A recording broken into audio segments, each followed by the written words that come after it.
par rapport à la récupération des contenus, vous allez voir toujours les fichiers qui vous seront proposés par les enseignants, donc sous ces formes-là.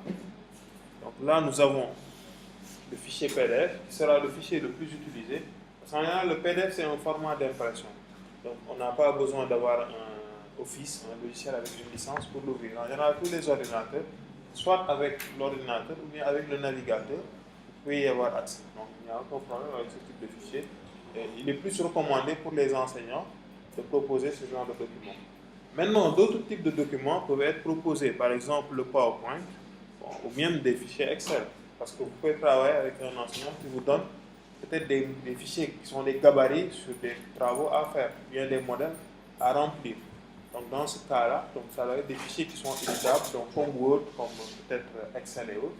Et là, ça va permettre d'éditer ce contenu et de le rendre après. Mais là, quand même, bon, nous allons juste voir la récupération. Bon, l'ouverture quand même de ces documents, donc c'est simple, je clique sur le fichier et l'ouverture est lancée. Bon, maintenant, l'ouverture va dépendre de comment l'enseignant a configuré l'ouverture de ce document. Parce que je peux être face à un document, je fais un clic automatiquement, j'ai la fenêtre d'enregistrement, le dialogue qui me permet d'enregistrer le document qui s'ouvre. C'est parce que peut-être dans la mise en ligne du fichier, l'enseignant a imposé un téléchargement du document.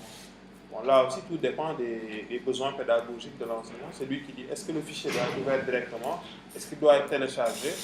Donc, il y a ces aspects-là qui viennent donc, ici paramètres les options d'ouverture du document. Donc là, nous avons ce document qui est ouvert, ici.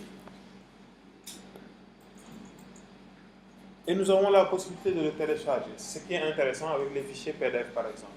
Donc, si c'est un fichier, par exemple PDF, j'ai ces boutons-là au niveau du navigateur. Donc, tout à fait en haut, sur cette barre du haut du navigateur. Donc, la barre que vous avez ici.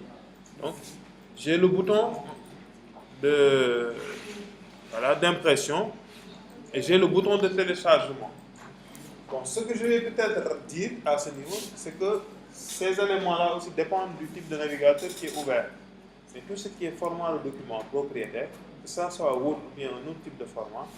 Lorsque vous allez faire un clic au niveau de la plateforme pour l'ouvrir, il y aura toujours un dialogue qui va vous demander de le télécharger sur votre ordinateur ou bien de l'ouvrir avec un logiciel donc, qui est capable de le faire. Donc là, c'est l'exemple du PowerPoint que nous avons ici. Donc lorsque je lance l'ouverture, j'ai le dialogue donc, qui me demande de l'ouvrir avec Microsoft PowerPoint parce que c'est ce qui est installé sur l'ordinateur et qui peut le faire. Donc après, je peux l'enregistrer, comme je peux aussi ne pas l'enregistrer, tout dépendra de ce que je veux faire. Je peux l'imprimer aussi. Donc là, à ce niveau, peut-être ce qu'il faut retenir sur les formats de fichiers qui sont déposés, c'est que ces formats vont dépendre des enseignants. En général, les plateformes n'ont pas de limite, que ce soit des fichiers texte simples, bien des fichiers multimédia. Les plateformes pourront les prendre en compte. Maintenant, tout dépendra de ce que l'enseignant a comme objectif par rapport au document qui est déposé. Donc, comme je l'ai dit tout à l'heure, si c'est des documents qui doivent être utilisés comme support de travail, je peux mettre un fichier Excel pré-rempli, donc le participant doit récupérer et après remplir à sa guise ou bien selon un travail qui lui est demandé. Donc il y a ces éléments-là qui font que vous pouvez avoir des types de formes, des types de fichiers qui sont diversifiés.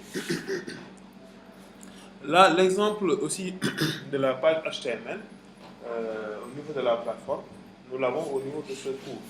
Parce qu'en fait, les enseignants peuvent mettre du contenu à imprimer ou bien du contenu multimédia. Mais en général, le contenu multimédia, ils le mettent à travers la ressource qu'on appelle la page HTML. Donc là, dans cet espace, vous avez deux pages HTML qui sont créées. Donc, la page HTML à consulter en ligne, qui peut être juste du texte, ou bien la page HTML avec une vidéo à l'intérieur. Donc là, par exemple, je fais un clic sur cette page et j'ai une vidéo qui se lance.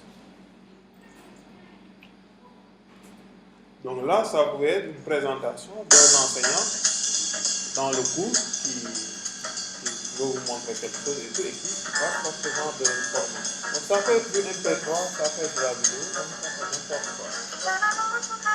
J'ai entendu bien.